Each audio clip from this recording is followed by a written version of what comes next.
I entered as a freshman in 1955. Case had just celebrated its Diamond Jubilee. I left in 2005 when Case was celebrating its 125th year since its founding.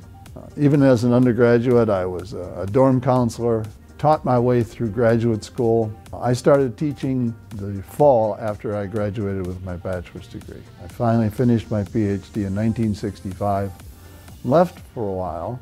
We went to California. I worked for Douglas Aircraft, discovered that if California was the promised land, it sure wasn't promised to us.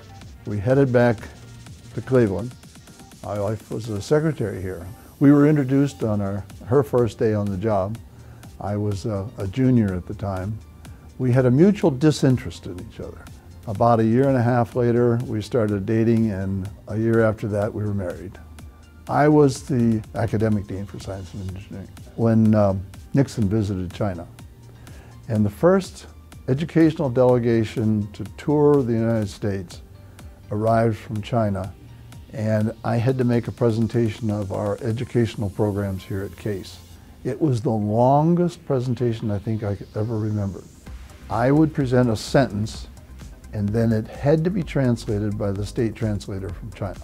When lunchtime came, and I entered the lunchroom, there was only one chair left, and I sat down next to one of the delegates from China, and he turned to me and in perfect English said, "I graduated from Ohio State in '47. President Glennon came back and served as acting president. Within 1 year, they announced a study for the federation of the two schools, and by 1967, they had federated.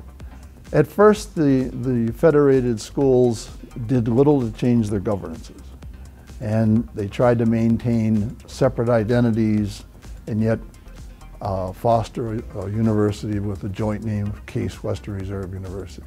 And in the late 90s, the alumni visited with the faculty. They invited us to dinner and asked us a series of questions, which led up to one grand question: are you happy with the way things are going? And I was, at the time, was the department chairman. And I certainly was not, because I felt that we were losing our identity. As chairman of mechanical engineering, I was receiving phone calls from local industry leaders asking if we still taught mechanical engineering here. And that was a real blow to my sense of responsibility.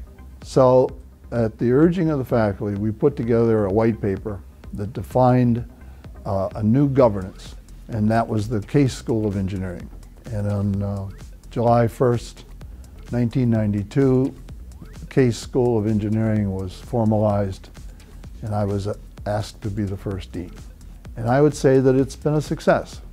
I'm very proud to say that I graduated from Case and had something to do with its future, and now to receive recognition for all that effort is very touching.